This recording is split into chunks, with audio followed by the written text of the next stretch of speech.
ආයුබෝවන් වාසනාවන්ත දවසක්.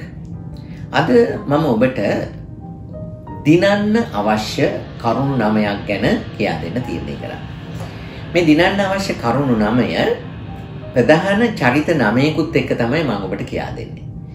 මේක ලෝකේ දවන්තයෝ අතිශය විශිෂ්ටයෝ පාවිච්චි කරපු ක්‍රමවේද 9ක්. ඒ 9ත් එක්ක මම ඔබට පොඩි කෙටියෙන් චරිත කතා 9ක් කියනවා. ඒ චරිත කතා 9ත් එක්ක ඔබට පුළුවන් ඒ චරිත කතා තවදුරටත් අධ්‍යයනය කළා, මේ ලක්ෂණ පිළිබඳ පරිශන කළා. ඔබට මේ ලක්ෂණ ඔබේ ජීවිතේ සාර්ථක කරගන්න, යොමු කරගන්න පුළුවන්. මේකේ මාතෘකාව තමයි අද මම කතා කරන අපි දිනමු. එතකොට අපි දිනන්නේ කොහොමද? මේ ගැන මම වීඩියෝ විවිධ ක්‍රම වලට කරලා තියෙනවා. ඉතින් ඔබ මේ වීඩියෝ බලන්නට අවශ්‍ය නම් ඔබට පුළුවන් මගේ YouTube නාලිකාව subscribe කරගන්න. ඒ YouTube නාලිකාව තුළ ඔබට විශාල ප්‍රමාණයක් මම ඉගෙන ගත්ත දේවල්, මම පුහුණු කරපු දේවල්, ක්‍රමවේද විශාල වශයෙන් උගන්ලා තියෙනවා. ඒවා පාවිච්චිට ගන්න. පාවිච්චිට අරගෙන ඔබේ ජීවිතේ ජයග්‍රහණය කරන්න. ඔබේ ව්‍යාපාරයේ සාර්ථකත්වයට පත් කරගන්න උත්සාහ කරන්න. දැන් මම ඔබට මේ පළවෙනි කාරණේ, දෙවෙනි කාරණේ ආදී වශයෙන් ඔබට කියා දෙනවා. ඔබට පුළුවන් අවශ්‍ය නම් මේක පොතක් හැටියට අරගෙන මේ කරුණු ටික ලියලා, මේ චරිත ගැන බලලා ඔබට මේක හොඳ ජීවිතේ වෙනස් කරන මහා දැවැන්ත පාඨමාලාවක් බවට පත් කරගන්න අවශ්‍ය නම් පුළුවන්. ඒ වගකීම තියෙන්නේ ඔබේ අතේ. ඉතින් මම ආරාධනා කරනවා ඔබට දැන් පටන් ගන්න. ඔබේ ජීවිතයේ දිනන මාවතේ පියමනින්න.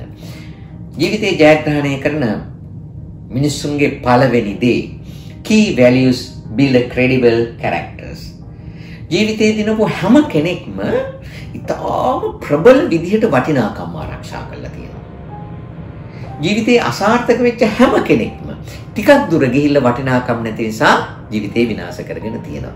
මේ තියෙන්නේ ඒක write down your value statement. වටිනාකම් ගැන ලේඛනයක් ලියන්න තමන්ගේ. තමන් ජීවත් වෙන සමාජයට, පරිසරයට, විශ්වයට හානියක් වෙන දේවල් නොකරන හැටි, හානියක් නොවන දේවල්, ඒ කියන්නේ යහපතක් වෙන දේවල් කරන හැටි ලස්සනට ලියන්න. මම මෙන්න මෙහෙම කෙනෙක්. ලියලා හිතේ තහවුරු වෙනවා. ඕක ඔබ ලියලා පුහුණු කරගෙන යනකොට. promote your personal brand. A value එකත් එක්ක ඔබේ චරිතය දියුණු කරන්න. මම මෙහෙම කෙනෙක් කියන ලක්ෂණයත් එක්ක ඔබේ නම ප්‍රසිද්ධ කරන්න. ඔබේ කුසලතා ප්‍රසිද්ධ කරන්න. උදාහරණයක් ගනිමු. ඔබ value එකක් තියාගත්තොත් මම මද්යසාර පාවිච්චි කරන්නේ නැහැ කියලා ඔබට පුළුවන් ඕන තැනක ගිහිල්ලා පෞරුෂත්වය කියලා කියන්නේ බොන සමාජයක නොවී සිටීම. එතකොට ඔබ දන්නේම නැතුව ඔබේ value එකත් එක්ක ඔබේ personality එක brand එකක් බවට පත් වෙනවා. එතකොට සමාජයේ හැම කෙනෙක්ම දන්නවා එයා අහවලා ඒ වුණාට කවදාකවත් මද්යසාර පොඩ්ඩක්වත් කටේ තියන්නේ නැහැ. ඔබට ගෞරවයක් ඇති වෙන්න පටන් ගන්නවා. හරිද? ඊළඟට make personal or career decision. ඒකත් එක්ක ඔබේ වෘත්තීය ජීවිතය හෝ පෞද්ගලික ජීවිතේ තීරණ ගන්න පුරුදු වෙන්න. ඒ values එක්ක. එතන කවුරු හරි ඇවිල්ලා කතා කරනවා ඔබට හොරකමක් හෝ දූෂණයක් කරන්න. එතකොට ඔබේ value එකක් තියෙනවා මම කවදාකවත් හොරකම් කරන්නේ නැහැ. මම මගේ රටේ ජනතාවගේ කිසිම දෙයක්, මට අයිති නැති කිසිම දෙයක් මම කවදාකවත් ගන්නෙ නැහැ කියලා value එක තියෙනවා. ඔබ කියනවා නැහැ. මම කවදාකවත් ජීවිතේ සතයක්වත් හොරකම් කරන්නේ නැති මිනිස්සෙක්. මම ඕකට කැමති නැහැ.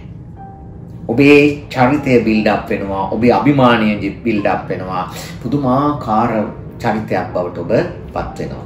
ඒතකොට අන්න ඔබට මේ වටිනාකම් එක ජීවිතේ දිනන්න පුළුවන්. ඒක නිසා තමයි කියලා තියෙන්නේ when your values are clear to you, making decisions become easier. හිතන්න දෙයක් නැහැ. values වලට අනුව තීරණය ගන්න. ඒතකොට තීරණ වල ඉන්ඩිකේටර් එක තමයි තමන්ගේ values. හරිද? දැන් මේ පුංචි කතාවක් තියෙනවා. Ivan Ferdinandus. එයා ස්පාඤ්ඤ ජාතිකයෙක්. ඒ වගේම මුටායි, ඇබෙල් මුටායි. එතකොට මෙයා කෙන්යා ජාතිකයෙක්. මේ දෙන්න තරගයකට ජාත්‍යන්තර ක්‍රීඩා තරගයකට දිව්වා. මුටායි මොකද කරේ? තරගය අවසන් වුණා කියලා නතර වුණා. එයා තමයි පළවෙනියට යන්නේ. එයාගේ පිටිපස්සෙන් ආවේ ෆර්ඩිනැන්ඩස්. එයා කෑ ගහලා කිව්වා යන්න කියලා. මුටායි නතර වෙලා. එයා මොකද කරේ? දෙවෙනියට ආපු මේ ස්පාඤ්ඤ ජාතික ක්‍රීඩකයා මොකද කරේ? තීරණ දෙකක් ගන්න පුළුවන්කම තිබුණා. එකක් තමයි එයාව පහු කළා දාලා ගිහිල්ලා පළවෙනිය වෙලා ඒ තෑගි සියල්ලම ජනප්‍රියත්වය සියල්ලම ලබා ගැනීම. දෙවෙනි තීරණය තමයි මෙයාව අරගෙන ඉදිරියට යාම. මොකද කරේ? ස්පාඤ්ඤ ජාතික ක්‍රීඩකයා එක සැරේටම ඇවිල්ලා මෙයාව තල්ලු කරලා දැම්මා අර දිනුන් ලයින් එකෙන් එහාට. එතකොට ජනමාධ්‍යවේදීන් ඇවිල්ලා මොකද්ද ඔබ කරේ කියලා ඇහුවා. ඇයි ඒ සාමාන්‍ය මිනිස්සු එහෙම කරන්නේ නැහැ නේ. තමන් පළවෙනිය වෙන්නනේ හදන්නේ. එතකොට කිව්වා මම එහෙම කරෝති මගේ අම්මා මට වැටනාකම් කියා දීලා තිනවා. මම මගේ ගෙදර ගිහිල්ලා අම්මට මොකද්ද කියන්නේ කියලා. බලන්න වටිනාකම් චරිතයක් නිර්මාණය කරපු හැටි. ජාත්‍යන්තර කීර්තියක් අත් කළ දුන්න හැටි. ලෝකයට අපූර්ව පූර්වාදර්ශයක් වෙච්ච හැටි. පටන් ගන්න ඔබත් ඒ විදිහට ජීවිතය. දෙවෙනි කාරණේ තමයි 9 වෙනි කාරණේ නම් කාරණා 9 තුලින් දෙවෙනි කාරණේ. Winners set up specific goals. ලෝකයේ දිනපු හැම පුද්ගලෙක්ම විශේෂිත ඉලක්කයක් ගොඩනගපු අය. ස්පෙસિෆික් කියලා කියන්නේ මොකද්ද? ඒ කියන්නේ ස්මාර්ට් ගෝල් එක. ස්පෙસિෆික් කියලා කියන්නේ විශේෂිතයි. මෙෂරබල් කියලා කියන්නේ ඒක ගණනය කරන්න පුළුවන්, මනින්න පුළුවන්. අචීවබල් කියලා කියන්නේ ළඟා වෙන්න පුළුවන්. ඊළඟට රියලිස්ටික් කියලා කියන්නේ යථාර්ථයක් බවට පත් කරන්න පුළුවන්. ටයිම්ලිනස් කියලා කියන්නේ කාලයක් තියෙනවා. දැන් බලන්න ඔබට මේ ස්මාර්ට් ගෝල් තියරි එකට අනුව ලෝකේ වැඩ කරපු මිනිස්සු ලෝකේ පළවෙනි ධනවතුන් බවට පත් වෙච්ච හැටි. මහා දේශපාලන නායකයෝ වෙච්ච හැටි. රටවල් විපත් වලින් ගොඩනගපු හැටි. ඔබට කොච්චර චරිත තියෙනවද? ඒබ්‍රහම් ලින්කන් මේ විදිහට ගිය කෙනෙක්. දුප්පත් පැලක ඉපදිච්ච චරිතයක්. ස්මාර්ට් ගෝල් එකකට ගියා.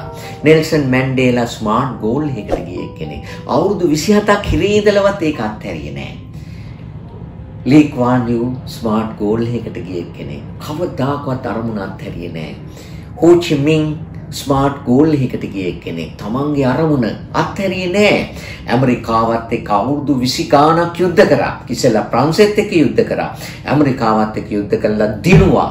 දිනලා අද ඔය තියෙන නිදහස් වියට්නාමය ගොඩ නැගුවා. හොඳට තේරුම් ගන්න. ලෝකයේ ඇමරිකාව පරාජය වෙලා තියෙන එකම තැනක විතරයි මේ දක්වා ඉතිහාසය තුල. ඒ වියට්නාමයේ අර පුංචි මිනිස්සුන්ට බලන්න ඉලක්කයක තියෙන බලය. හොඳට හොයලා බලන්න හෝ චි මින්ගේ චරිතය. මහා පූර්ව ගමනක්. ඒ අපූර්ව ගමනේ දරන්ත ලෝකයේ තියෙන විශ්මය ජනක චරිතයක් බවට පත් වෙච්ච කෙනෙක්. ඉතින් අනුගමනය කරන්න හෝ චි මින් අනුගමනය කරපු ක්‍රමවේදය ඕනෑම තමන්ට එවෙහි වෙන බලවේගයක් තමන්ට පරාජය කිරීමේ ශක්තිය ලැබෙනවා මේ ස්මාර්ට් තියරි කියන එක විදිහට තමන් ඉලක්කයක් නිර්මාණය කරගත්තොත්. එතනින් එහාට නිින්ද යන්නේ නැහැ, බඩගිනි දැනෙන්නේ නැහැ, වතුර තිබහ දැනෙන්නේ නැහැ, වෙලාව යනවා දැනෙන්නේ නැහැ. තමන්ගේ අරමුණ ලෝ බැඳීමේ අප්‍රමාණ ඉන්ටර්නල් පවර් එකක්, එනර්ජි එකක් ඔබ තුළින් උපදින්න පටන් ගන්නවා. දැන් අපි තුන්වෙනි කාරණයට යමු. Winners always take responsibility on their action. ලෝකයේ දිනපු මහා දැවැන්ත සාර්ථක මිනිස්සු මහා විශිෂ්ටයෝ තමන් තීරණයක් ගත්තොත් තමන් ක්‍රියාවක් කළොත් ඒකේ වගකීම බාර ගන්නවා. බලන්න මේ කවුද ඉන්නේ කියලා. ජපානයේ විද්‍යුත් බල ශක්තිය අමාත්‍යවරයා. ඔහු දැවැන්ත උත්සව සභාවක හිටියා. ඒ උත්සව සභාවේ ඉන්නකොට පණිවිඩයක් ආවා, මෙසේජ් එකක් ආවා. ජපානයේ ඈත පුංචි ගම්මානයක විනාඩි 20ක් ඉලෙක්ට්‍රිසිටි නැතුව තිබිලා කියලා.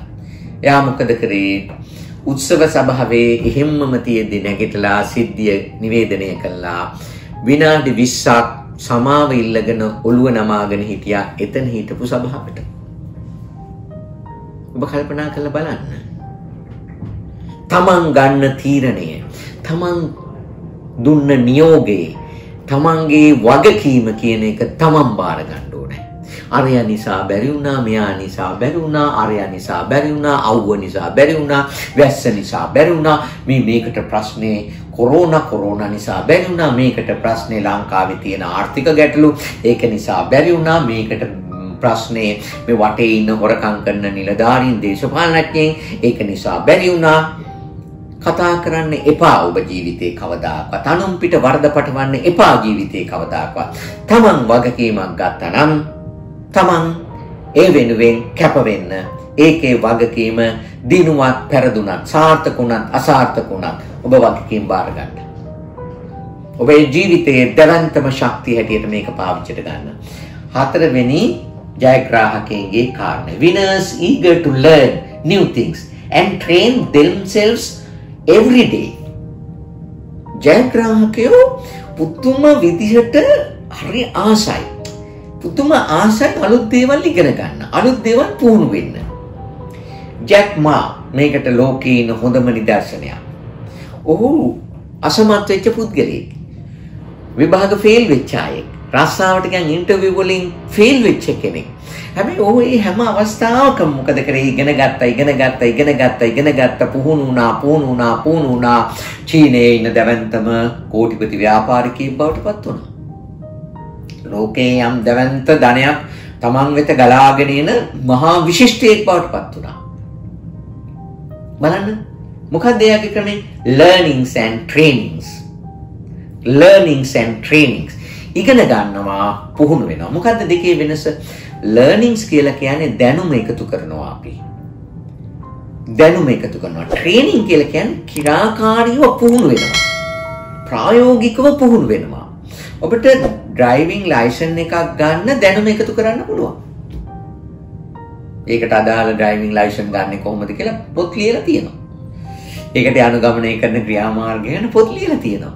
දැන් ඔබ හොඳම පොත් ටිකක් පොත්සලකට ගිහිල්ලා අරගෙන ගිහිල්ලා ඒ ටික මේ සුඩින් තියාගෙන අවුරුද්දක් තිස්සේ කියවනවා.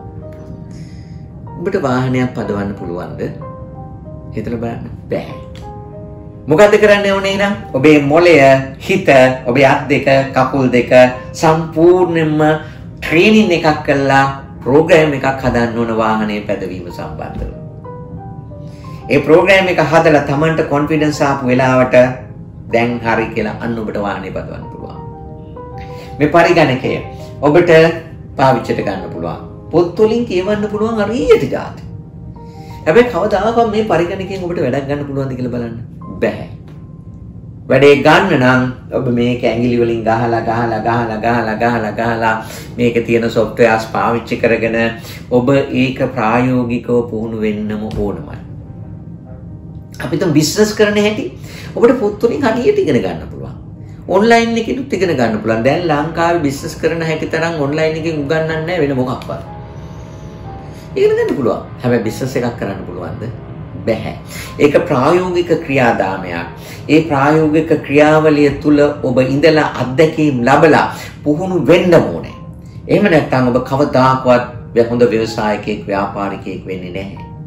දැන් ජැක් මාගෙන් ඉගෙන ගන්න කොහොමද අතිදක්ෂ ව්‍යවසායකයෙක් වෙන්න පුහුණු වෙන්නේ කොහොමද? ඉගෙන ගන්නේ කොහොමද කියලා. දැන් ඊළඟට අපි බලමු පස්වෙනි කාරණය. Winners always generate winning habit.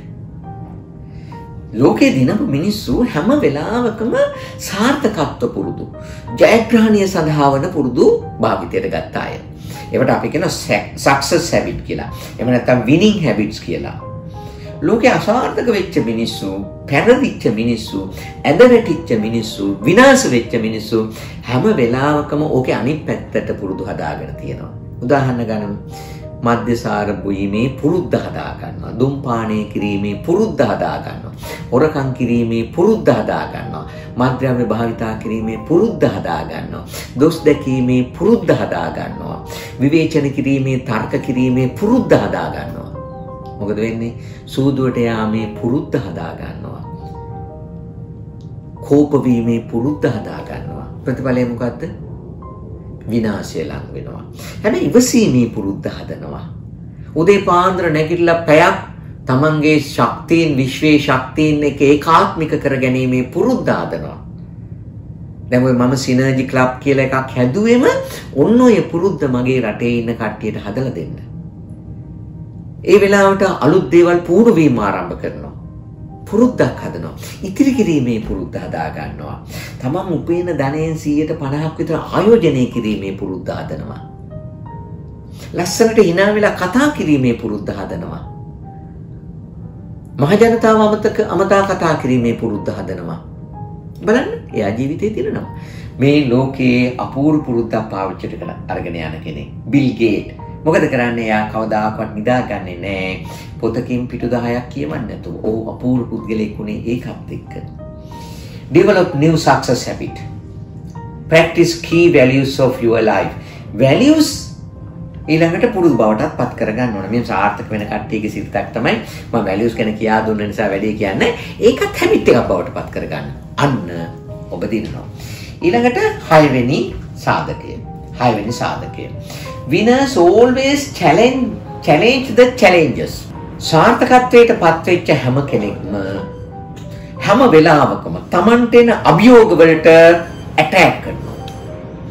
අභියෝග වලට අභියෝග කරනවා. උදාහරණයක් ගනිමු.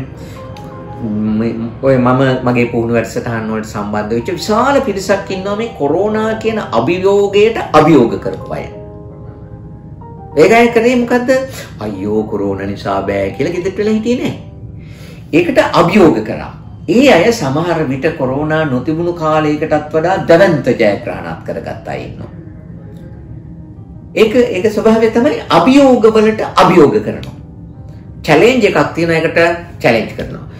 Make a list of challenges. ඔබ මොකද කරන්න ඕන? ඔබට දිනන්න තියෙන challenges list එකක් හදාන්න. මුදල් නැත්තම් ඒක අභියෝගයක් හැටියට බාර ගන්න, ප්‍රශ්නයක් හැටියට බාර ගන්න එපා.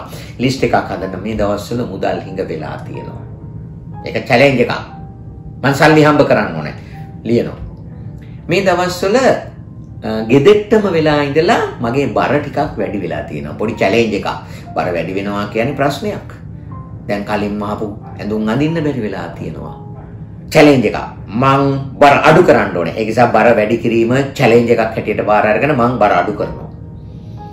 මේ දවස්වල ගෙදෙට්ට වෙලා ඉඳලා ටෙලිවිෂන් එකට ඇබ්බැහි වෙලා තියෙනවා. එහෙම නැත්නම් කම්පියුටර් ගේම්ස් වලට ඇබ්බැහි වෙලා තියෙනවා. challenge එකක්. කාලය දන්නේ නැතුව විනාශ වෙනවා. data විනාශ වෙනවා. පුදුම ප්‍රශ්න ගොඩක් ඇති වෙනවා. බිරිඳ රණ්ඩු වෙනවා, දරුවෝ රණ්ඩු වෙනවා. මම තාත්තා හැටියට මම මේකට ඇබ්බැහි වෙලා ඉන්නවා. challenge එකක් ලියනවා. මම ඒක දිනනවා. challenge වලට challenge කරන්න. වැඩි තේරුණාද? Make an action plan to face challenges. මේ පොඩි ක්‍රියාකාරී සැලසුමක් හදන්න ඒ අභියෝගයට අභියෝග කළා මම දිනන්නේ කොහොමද කියලා. දැන් ඔය තේරුණාද බලන්න. ජෙසිකා කොක්ස් අත් දෙක නැතුව ඉපදුනා. challenge එකක් හැටියට බාරගත්තා. පුංචි දවස්වල ඉඳලා හිතුවා සුපර් වුමන් කෙනෙක් වෙන්න ඕන කියලා. ඉස්කෝලේ ගියා. ඩාන්සර් කෙනෙක් වුණා හොඳ. අත් දෙක නෑ. ඊට පස්සේ මොකද කරේ? ඉගෙන ගත්තා. සංගීත ඉගෙන ගත්තා. පියානෝ වාදනය ඉගෙන ගත්තා. කකුල් දෙකෙන් ගහලා පියානෝ වාදනය ඉගෙන විභාග සමත් වුණා. ඊළඟට මොකද කරේ? කරාටි ඉගෙන ගත්තා. කරාටි ඉගෙනගෙන බ්ලැක් බෙල්ට් එකක් ගත්තා. ඊට පස්සේ යාගේ හීනේ තිබුණ වාහනයක් ගන්න ඕනේ කියලා ඩ්‍රයිවිං ඉගෙන ගත්තා කකුල් දෙකෙන් කරන්න. එයාටම කියලා වාහනයක් ගත්තා. ඊට පස්සේ යා අපි වගේ මොටිවේෂනල් ස්පීකර් කෙනෙක්, ට්‍රේනර් කෙනෙක් බවට පත් වුණා. ඊට පස්සේ තව සල්ලි හම්බ කරා. ලෝකේ පුරා ඇවිදින ගමන් සල්ලි හම්බ කරා මොටිවේෂනල් ට්‍රේනර් කෙනෙක් හැටියට. එයාගේ හීනේ ළඟා වෙන්න ඕන කියලා හිතුණා. සුපර් වුමන් කෙනෙක් වෙන්න. එයා ගුවන් යානා නියමුවරියක් හැටියට ඉගෙන ගත්තා. ඉගෙනගෙන ගුවන් යානා නියමුවෙක් හැටියට අත් දෙක නැති කෙනෙක් ලෝකේ පළවෙනි වතාවට ගුවන් යානා නියමුවෙක් හැටියට ලයිසන් එක ගත්තා. තමන්ගේම ජෙට් එකක් ගත්තා. අරගෙන ලෝකයේ පුරා අත් නැති ළමයින්ට පුහුණු වැඩසටහන් කර කර යන සර්විස් එකකුත් පටන් ගත්තා. බලන්නකෝ challenges වලට challenge කරපුවාම මහා ශ්‍රේෂ්ඨයෝ බිහි වෙන හැටි. පටන් ගන්න අදම. 7 වෙනි කාරණය. Winners always think out of the box. They fight against fear and take risk. ජයග්‍රාහකයෝ හැම වෙලාවකම මේ තමන්ගේ තියෙන රාමුවෙන් එහාට හිතනවා. ඒ කට්ටිය බය කියන එකට against fight කරනවා. මොකද්ද බය කියන්නේ? false evidence appearing real. අසත්‍ය තොරතුරු සත්‍ය හැටියට ඇතුලෙන් පෙන්වන්න පටන් ගන්නවා. ඔබ අද ජීවත් වෙන්නේ මෙන්න මේකත් එක්ක. හොඳට තේරුම් ගන්න. කොරෝනා කියන්නේ බිහිසුණු රෝගයක් බව ඇත්ත. ඒක මම කියන්නේ ලෝකයේ තියෙන නව ආක්‍රමණ වාදයක් හැටියට. කොරෝනා විසින් ලෝක ආර්ථිකය ආක්‍රමණය කරනවා. කොරෝනා විසින් ලෝකයේ තියෙන රාජ්‍ය ආක්‍රමණය කරනවා. ඒ දෙවන්තම බිහිසුණුම අවිය තමයි කොරෝනා කියලා කියන්නේ. ඔබ මම මේ කියන දේ ලියලා තියන්න. කොරෝනා විසින් ලෝකාර්ථිකය ආක්‍රමණය කරගෙන යනවා. කොරෝනා විසින් රාජ්‍ය ආක්‍රමණය කරගෙන යනවා. හොඳට හිතලා බලන්න. හැබැයි අපි ඒකට දීලා බය වෙලා ඉඩ දීලා බය වෙලා ඉන්න නිවට මිනිස්සු වෙනවද? එහෙම නැත්නම් සෞඛ්‍ය ප්‍රතිපත්ති සෞඛ්‍ය පොලිසිස් අකුරටම ක්‍රියාත්මක කරලා කොරෝනා වලට එරෙහිව නැගී සිටිනවද? ඔබ තීරණය කරන්න ඕනේ. හොඳට තේරුම් ගන්න. කොරෝනාට එරෙහිව සටන් කරන ක්‍රමය මොකද්ද? ඒ සඳහා තියෙන සෞඛ්‍ය ප්‍රතිපත්ති අකුරටම ක්‍රියාත්මක කරන්න ඕනේ. ඒක මහා සල්ලි යන වැඩක් නෙමෙයි. හොඳට තේරුම් ගන්න. විනය කියන එක පවත්වගෙන යන වැඩක්. එතකොට නවසීලන්ත ජනතාව විනයගරුක වුණා. ඒ සෞඛ්‍ය ප්‍රතිපත්ති හරියටම ආරක්ෂා කරා. ආරක්ෂා කරපු නිසා ඒ ආර්ථික බලවේගයට යුද්ධයට ඇවිල්ලා නවසීලන්තේ ආක්‍රමණය කරන්න බැරි වුණා. එච්චරයි උනේ. වෙන මොකුත් උනේ නැහැ. දැන් ඔබ තේරුම් ගන්න. හොඳට මේක තේරුම් ගන්න. එතකොට ඔබ තේරුම් ගන්න ඕන false evidence appearing real. තොරතුරු ගලාගෙන එනවා සත්‍ය තොරතුරු. ඒ තොරතුරු සත්‍ය බවට පත් කරගෙන ඔබ ජීවත් වෙනවා. අදම ජීවිතේ පටන් ගන්න. හරිද? ඊලෝන් මස්ක් මේ බොක්ස් එකෙන් එළියට හිටපු මිනිස්සෙක්. ඔහුට හීනයක් ඇති වුණා අඟහරු ලෝකේ ජනාවාස බිහි කරන්න ඕන කියලා හැමෝම දන්නවා මේ කතාව. මං ඉතින් වැඩි කියන්නේ නැහැ. ඔව් ඒ වෙනුවෙන් රොකට් එකක් මිලදී ගන්නවා කියලා හිතාගෙන රුසියාවට ගියා. රුසියාව මිලදී ගැනීම ප්‍රතික්ෂේප කරා. දෙවෙනි වතාවටක් ගියා. තුන්වෙනි වතාවටක් ගියා. තුන්වෙනි වතාව ආපහු වෙන ගමන් තමන්ගේ ආයතනයේ කට්ටියට ක්‍රියාත්මක කළා. රුසියාව තුන්වෙනි වතාවටත් මට රොකට් එකක් විකිණීම ප්‍රතික්ෂේප කරා. ඒ කියන්නේ අපි රොකට් හදන ව්‍යාපාරය පටන් ගන්නවා කියලා. ඒක පටන් ගත්තා.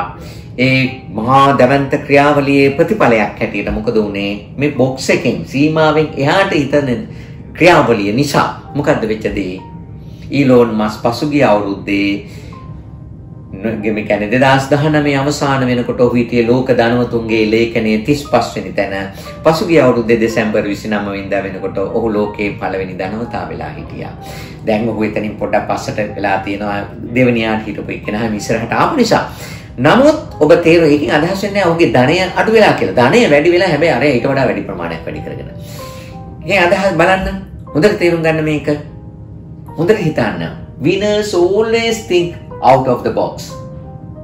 එයා ෆයිට් කරනවා බයට එරෙහිව. ඔබත් එතෙන්ට යන්න. මේවයින් ගන්න පුළුවන් ආදර්ශය අරගෙන ජීවිතේ දිනන්න. ඊළඟට winners always focused on ජයග්‍රාහක හැම වෙලාවකම යමක් ෆෝකස් කරගෙන ඉන්නවා. ඉලක්කගත කරගෙන ඉන්නවා. ඒ වෙනුවෙන් කැප කරනවා. ඒ වෙනුවෙන් වැඩ කරනවා. කවුද මේ? අරුණාචල මුර්ගනාථන්. Count your wins every day before bed, not failures. ඔබ සූදානම් වෙලා ඉන්නවා අසාර්ථක වීම එකතු කරන්න, කවුන්ට් කරන්න.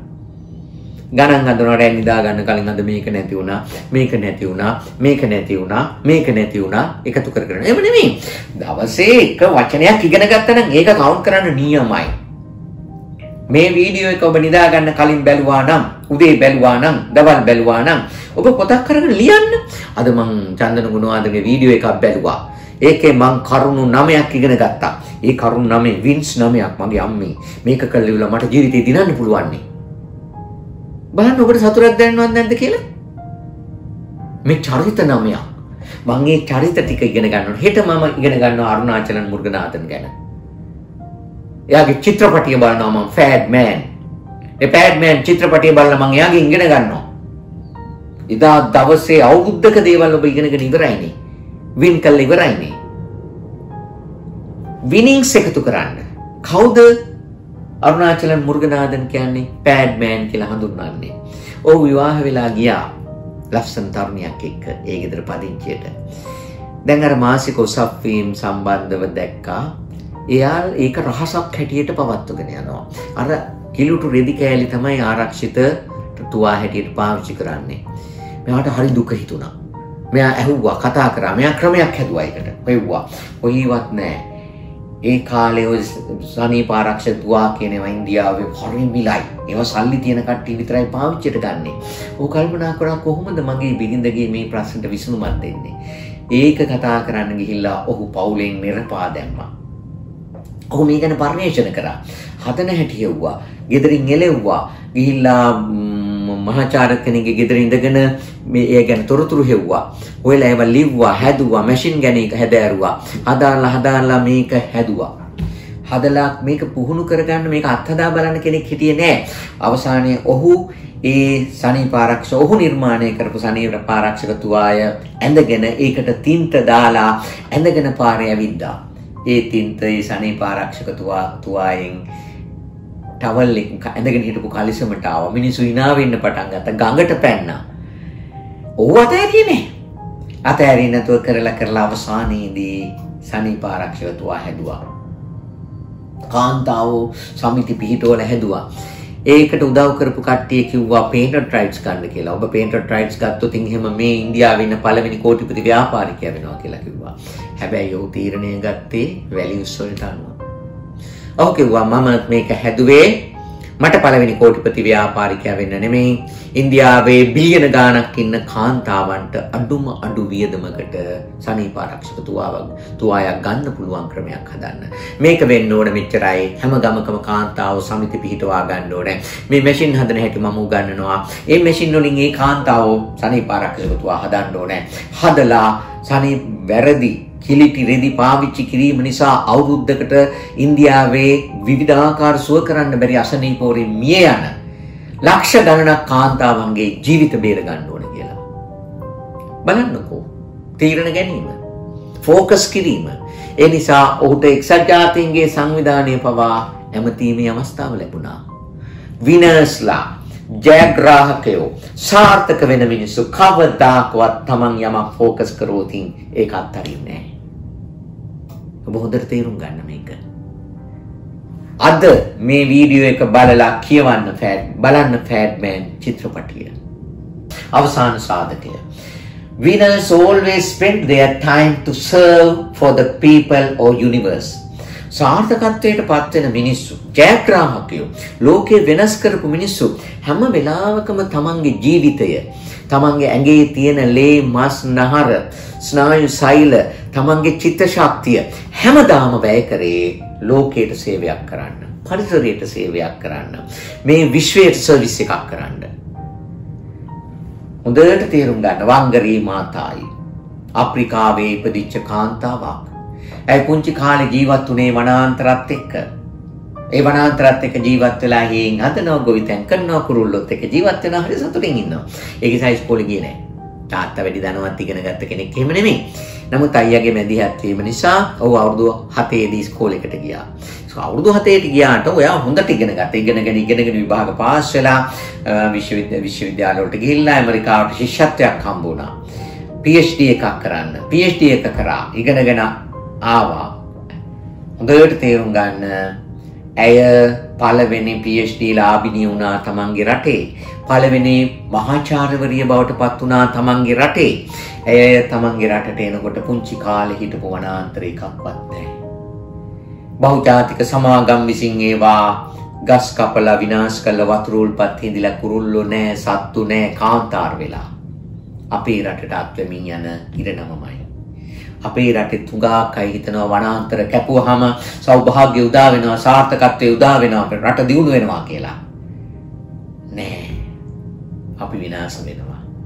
වංගරී මාතායිට හිතුණා මේක වෙනස් කරන්න ඕනේ. මේකට මම මගේ ජීවිතේ කැප කරනවා කියලා තීරණයක් ගත්තා. මොකද කරේ? ග්‍රාමීය කාන්තාව එකතු කරා පැල වවන ව්‍යාපෘති පටන් ගත්තා. ඉඩම් වලට ගිහිල්ලා ඒ පැල හිටෙව්වා, ලක්ෂ ගණනින් හිටුවා. ග්‍රීන් බෙල්ට් මූවමන්ට් කියන එක හැදුවා. මහා දවන්ත මිලියන් 50ක් ගස් හිටවනවා කියලා තීරණයක් ගත්තා. ඒක කරන්න ගිහිල්ලා ඒක එයාට පහර දුන්නා, සිරගත කරා. නොයේකුත් ඛේදවාචක වලට මුහුණ දෙන්න සිද්ධ වුණා. හැබැයි ඇයගේ සර්විස් එක අතහැරියේ නැහැ. මේ විශ්වය වෙනුවෙන්, තමන්ගේ රටේ කාන්තාවන් වෙනුවෙන් ඇය කැපුණා. හොඳට හිතන්න. ඒකේ ප්‍රතිඵලයක් හැටියට බලන්න වෙච්ච දේ වංගරී මාතායි නොබෙල් සාමත්‍යාගය දිනාගත්තා. මම ඔබට ආරාධනා කරනවා වෙනස් කරන්න ජීවිතය. මේ කරුණු 9 ඔබේ මුළු ජීවිතේම වෙනස් කරන්න යොදා ගන්න පුළුවන්. මේ මම ඔබට පෙන්නපු චරිත 9 ඔබේ ජීවිතයේ විශිෂ්ටත්වය කරා මෙහෙවන්න පාවිච්චිට ගන්න පුළුවන්. අදම මේ ගමන පටන් ගන්නට ඕනේ. සාර්ථකත්වය කියන්නේ අවසානය නෙමෙයි. ඒක ජොබ් එකක් හම්බුනහම ඉවර වෙන එකක් නෙමෙයි. ව්‍යාපාරයක් පටන් ගත්තාම ඉවර වෙන එකක් නෙමෙයි. විභාග පාස් වුණාම ඉවර වෙන එකක් නෙමෙයි. ඒක කවදාකවත් අවසානයක් දකින්න බෑ. ඒක සාර්ථකත්වයක් අත් වෙනකොට ඊට වඩා දැවැන්ත සාර්ථකත්වයේ දොරටුවක් ඔබ විවර කර ගන්නවා. ඒ ගමන යනකොට තව ගමනක් ආරම්භ වෙනවා. ජීවිතේ සතුට කියලා කියන්නේ, ජීවිතේ ආත්ම තෘප්තිය කියලා කියන්නේ, ජීවිතේ ජයග්‍රහණය කියලා කියන්නේ ඒ සාර්ථකත්ව මාවතේ පියවරෙන් පියවර ඉදිරියට යන ක්‍රියාවලිය. ඉතින් මම ඔබට ආරාධනා කරනවා එකතු වෙන්න චන්දන ගුණවර්ධන වීඩියෝ channel එකත් එක්ක subscribe කරගන්න. ඔබේ සාර්ථකත්ව ගමනට අත්‍යවශ්‍ය මාතෘකා ගැන, ආකර්ෂණ නීතිය ගැන, යටිහිත සැලසුම් කිරීම ඇතුළු විවිධ මාතෘකා ගැන මම වීඩියෝ 100 ගාණක් විතර කරලා තියෙනවා. බලන්න. සාර්ථකත්ව මාවතේ පියවරින් පියවර පියමනින්න. ඒ තබන හැම පියවරක්ම ඔබේ සතුට, ඔබේ ආත්ම තෘප්තිය බවට පත් කරගන්න. ඔබ ඒ ගමන පටන් ගත්තොත් ඔබට ඒ ගමන සාර්ථක කර ගැනීමට අවශ්‍ය විශ්වයේ ආශිර්වාදය ලැබෙනවා. එහෙමනම් ඔබ සියලු දෙනාට ආයුබෝවන්.